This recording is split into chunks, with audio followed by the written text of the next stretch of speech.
Hello! Welcome back to the channel. My name is Melanie. I am super jazzed to be here as always. Today I wanted to pop on here and talk about something I get asked about a lot, but I don't really think matters. So, let's get into it. We are going to be talking about Indicas and Sativas.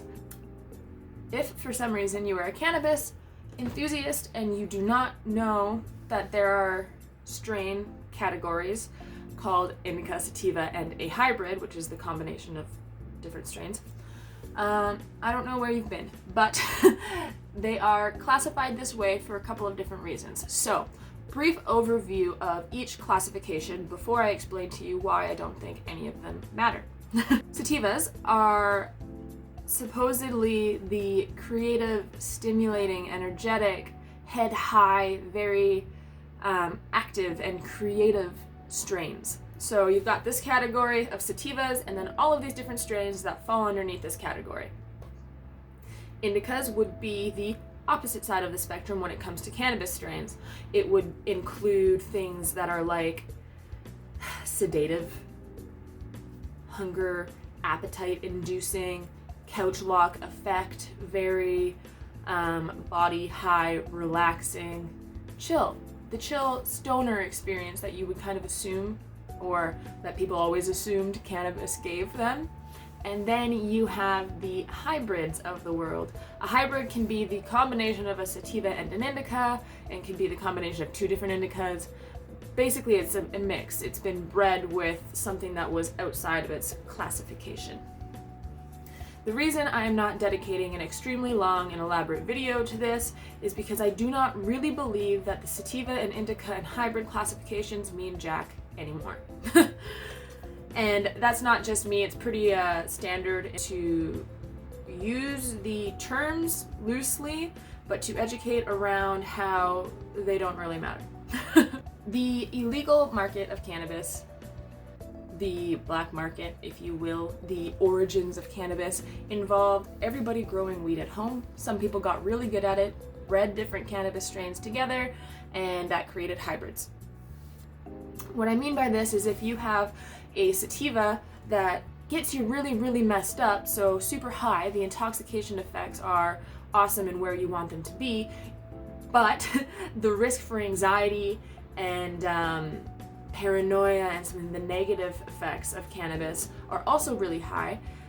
Pairing it with an indica that is very calming and soothing and sedative and physical as opposed to a head high, you would hope that the result, the hybrid that you would get from these two plants, would embody the best of both of them. So you would still get extremely intoxicated, have some energy, be able to go out and go on a hike or be creative and really use this high, while avoiding some of the negative traits that come from over-intoxication or sativa-dominant strains, and have a bit more grounding in your body and maybe a little less paranoia or anxiety, and that would come from the indica plant.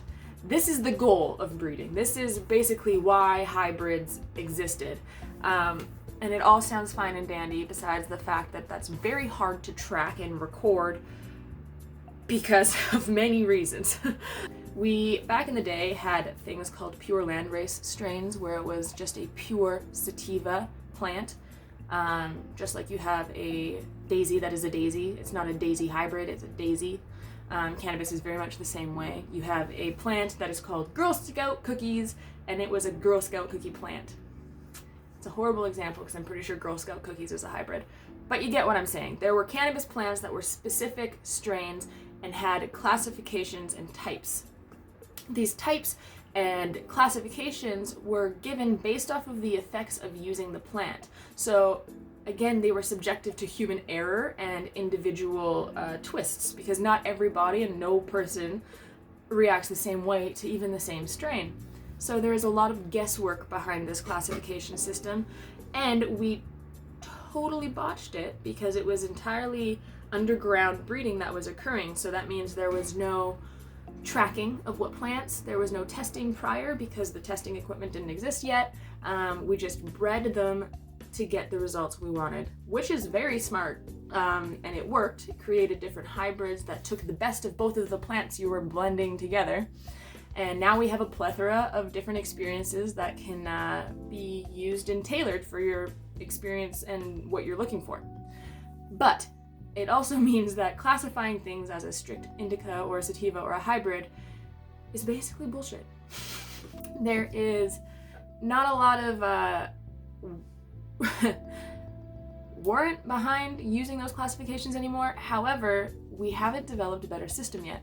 I am a thorough believer in not complaining about something unless if you have a solution that you can bring to the table or a suggestion to make that situation better. And there's an entire cannabis industry in Canada who is trying to find better ways right now to classify cannabis than sativa and indica or hybrids.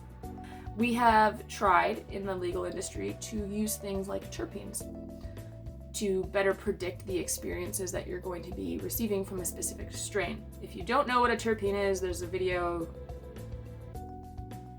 left, right, up here. There's a video I will link up here where I cover what terpenes are. But using this specific terpene profile to better kind of guess and predict the cannabis strain's effects is great in theory. There's a lot of logistic issues behind that because, first of all, not every strain out there is legal or grown legal, produced legally, so there's still that to consider.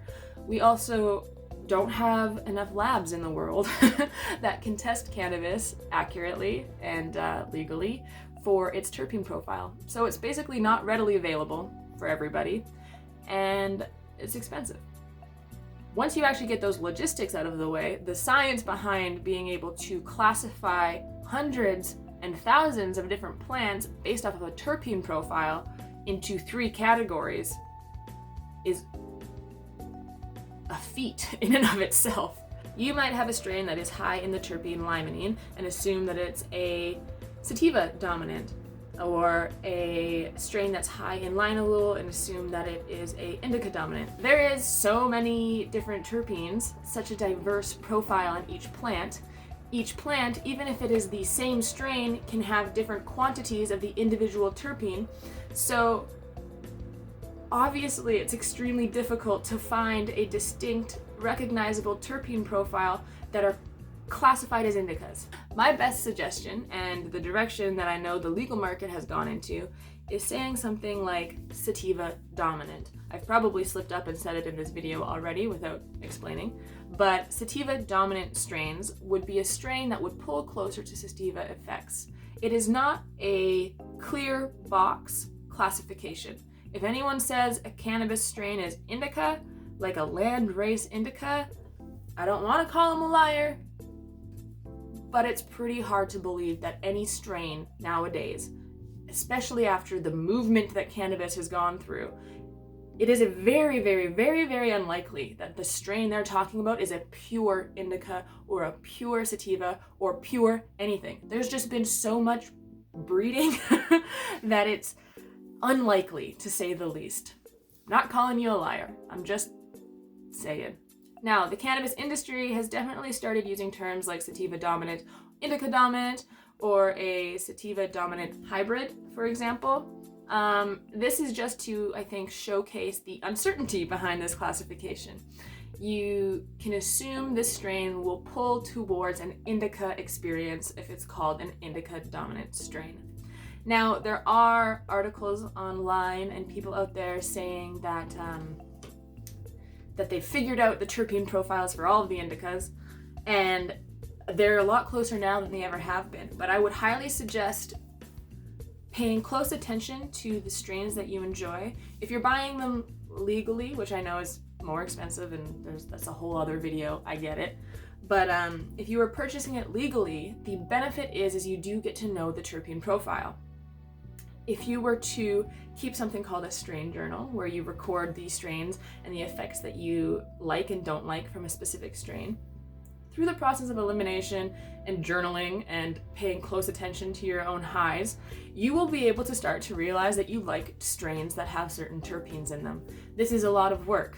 If you don't really care that much, I wouldn't suggest doing it. But if you're using cannabis at all for the medical benefits of it, This is a great option for you to tailor your medicine very specifically to you.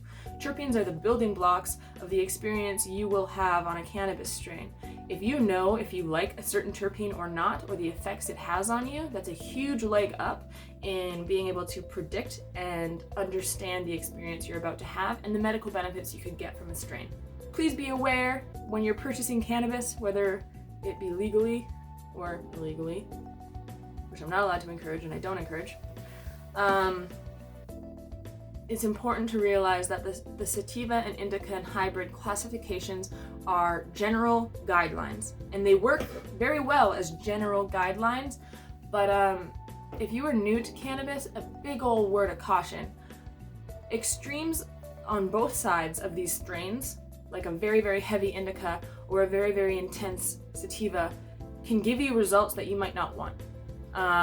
Starting with a hybrid is usually a good idea because the intention of hybrids was originally to create a more mediated level experience. So if you're new, try a hybrid first. We didn't touch on a whole other new classification of cannabis, which would be CBD dominant strains. Now, I will do a whole separate video on CBD dominant strains because CBD is a massive trend right now and it deserves its own conversation. But yes, keep in mind that CBD dominant strains can still be an indica forward or a sativa forward experience. They are definitely hybrids because they are bred to have high levels of CBD in them specifically, but that being said, you would still have to breed a specific combination of plants that would either be sativa or indica or different hybrids, so there is still that component to the organic matter. Well guys, that's my rant about the cannabis world industry when it comes to sativas and indicas. It's a quick video, it's a short video, and it's ranty. But let me know in the comments below if you want me to elaborate more on the sativa and indica strains themselves. I can give you some examples, maybe talk about the origins of them. We didn't get into the actual biological differences and difference in appearance between the strain categories, because unless if you're growing, you might not really find that interesting. But let me know what you need to know. Much love, my friends, and please feel free to hit that like button and subscribe so you can stay up to date on my cannabis rants and such. I did start a new moon series the other day, so if that is something you're interested in, check out the playlist. I will link it again up here, and I hope you have the raddest day. Remember, you can do absolutely anything because you are a badass.